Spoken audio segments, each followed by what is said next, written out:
Assalamualaikum warahmatullahi wabarakatuh. Nama saya Muhammad Hairul Holki. Saya adalah seorang penyuluh hari ini untuk penyuluhan kerukunan. Seperti yang kita tahu bahwa manusia bukanlah makhluk sosial, betul? Kita tidak bisa hidup sendirian. Seberapa keras pun kita mencoba, kita akan selalu membutuhkan manusia lainnya. Aristoteles pernah mengatakan, dia yang tidak dapat hidup dalam masyarakat atau yang tidak membutuhkan karena dia merasa cukup untuk dirinya sendiri adalah hewan atau dewa. Tentu, kita bukan hewan. Tentu pula kita bukan seorang dewa. Kita hanya manusia biasa yang pada dasarnya akan saling membutuhkan satu sama lain. Dalam Islam, di Al-Quran, surat Al-Hujurat ayat 13, diterangkan bahwa, hai manusia, sesungguhnya kami menciptakan kamu dari seorang laki-laki dan seorang perempuan, menjadikan kamu berbangsa-bangsa dan bersuku-suku, supaya kamu saling kenal mengenal. Sesungguhnya orang yang paling mulia di antara kamu di sisi Allah ialah orang yang paling takwa di antara kamu. Sesungguhnya Allah Maha Mengetahui dan Maha Pengenal. Seperti yang kita tahu di Indonesia sendiri, banyak sekali suku-suku dan dari berbagai ethnicity atau dari berbagai ras. Dan kita tahu juga bahwa di Indonesia agama itu tidak hanya satu, tapi ada 6. Lalu bagaimana mungkin kita hanya bisa hidup dengan diri kita sendiri, atau hanya dengan ras kita sendiri, atau hanya dengan orang-orang yang seagama dengan kita sendiri, sedangkan lingkungan kita memiliki ras yang berbeda atau suku yang berbeda, memiliki agama yang berbeda.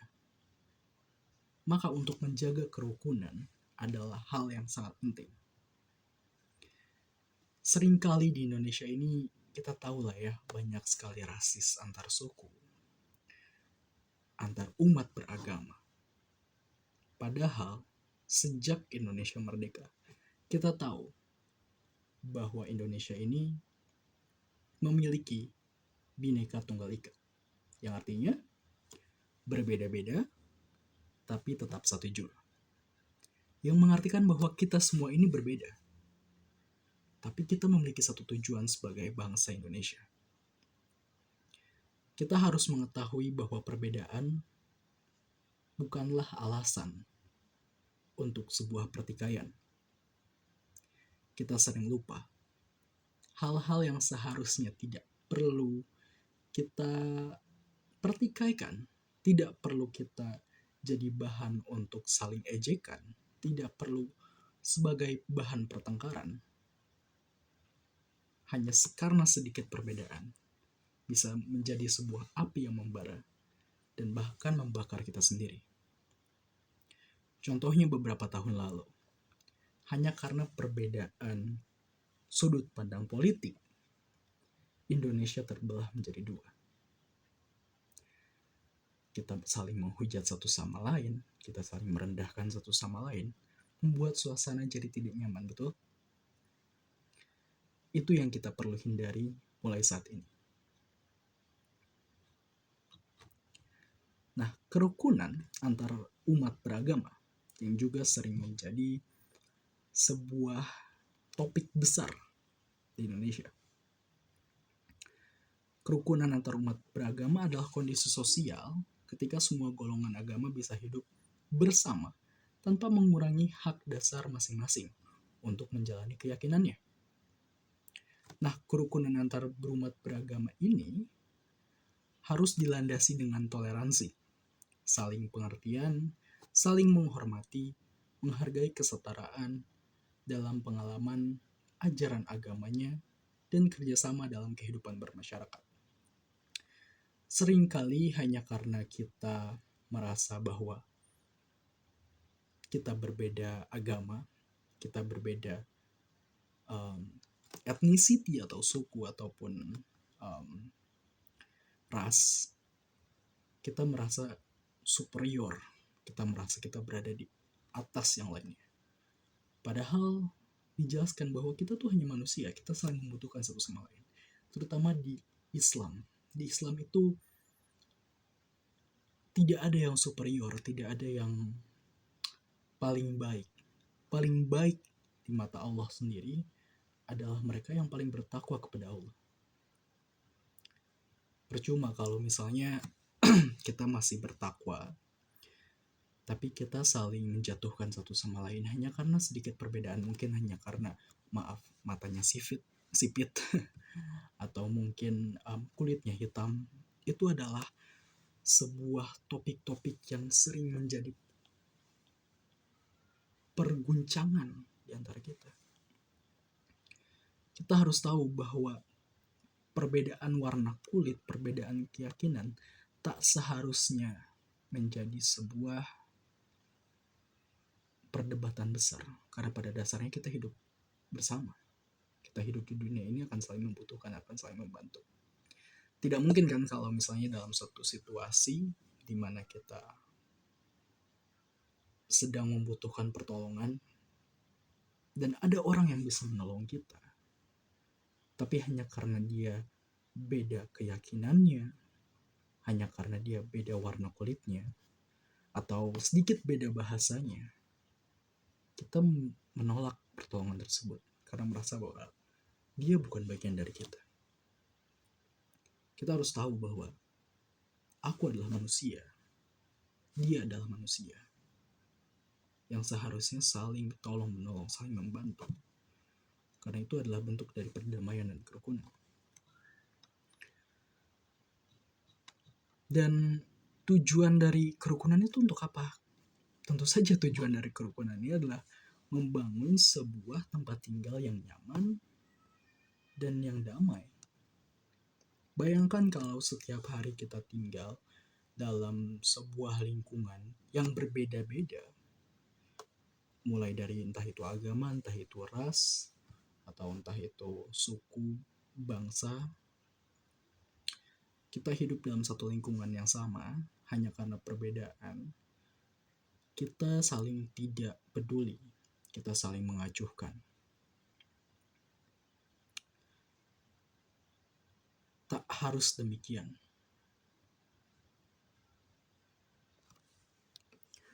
Berapa banyak di sini di antara kalian yang memiliki teman yang berbeda suku? Mungkin ada yang punya teman yang dari luar Jawa, atau mungkin bahkan luar negeri.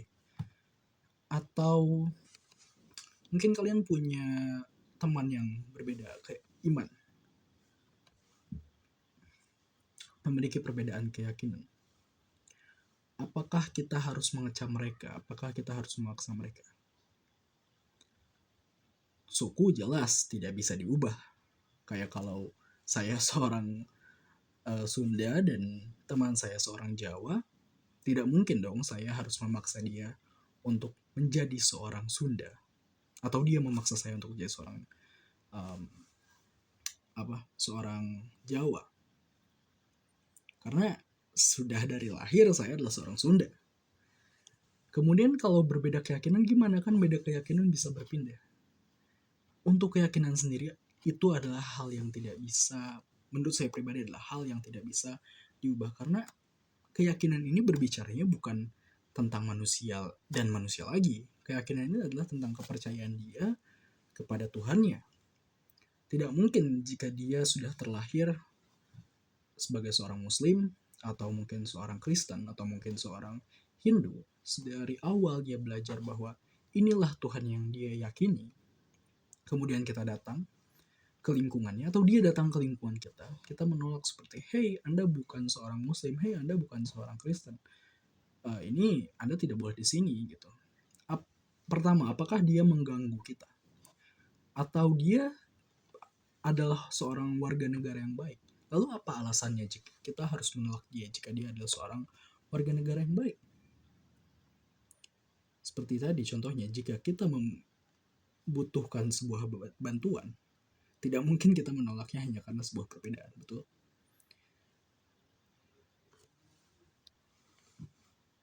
Dalam sebuah teori komunikasi ada yang disebut dengan teori antar budaya. Teori komunikasi antar budaya ini kita harus memiliki rasa penghormatan atau agar kita bisa berkomunikasi dengan baik. Karena setiap budaya memiliki setiap ras memiliki budaya masing-masing. Seperti mungkin uh, orang Sunda terkenal dengan rasa malu-malu mereka, sedangkan orang Batak terkenal dengan ajakan mereka yang dengan suara nada yang keras. Itu adalah dua perbedaan yang beda. Kita tidak bisa hanya karena misalnya orang Sunda malu-malu terus kita paksa mereka untuk jadi ayolah lebih berani gitu. Sedangkan orang Batak yang memang sudah lebih vokal terus dipaksa untuk malu-malu seperti orang Sunda, kan tidak bisa ya kalau seperti demikian. Maka di sana tuh ada pemahaman mengenai kebudayaan masing-masing, bahwa budaya saya seperti ini, budaya Anda seperti ini. Kita saling menghormati. Kita tidak saling menjelekkan, kita tidak saling merendahkan, kita tidak saling memaksa satu sama lain, tapi kita saling memahami. Agar terjadi apa? Agar terjadi sebuah kerukunan, perdamaian. Nah, untuk apa sebenarnya kerukunan? Jelas untuk kita agar bisa hidupnya dengan nyaman. Tapi kalau kita rukun, itu tentu bakal meningkatkan sebuah ketertiban, meningkatkan sebuah keamanan, rasa aman, kesejahteraan terutama, meningkatkan rasa persatuan, gitu. Dan tentu kualitas hidup pasti akan meningkat. Ya, terkadang kita terlalu fokus dengan hal-hal yang tidak seharusnya kita perdebatkan. Ada kalanya berbeda itu baik. Ada kalanya kita harus melihat dari sudut pandang yang berbeda, agar kita bisa melihat dunia baru dan dunia yang lebih luas. Mungkin itu dari saya. Ada yang ingin ditanyakan sampai sejauh ini?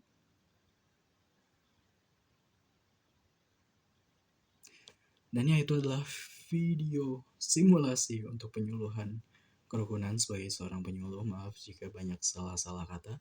Ini sudah 12 menit, saya rasa itu cukup. Dan saya tidak akan mengedit, saya akan langsung uploadnya saja karena ini sudah jam 11 malam. Ya, terima kasih atas perhatiannya. Assalamualaikum warahmatullahi wabarakatuh. Saya Muhammad Hairul Holki, dari jurusan Bimbingan dan Konseling Islam. Pamit undur diri. Sampai jumpa.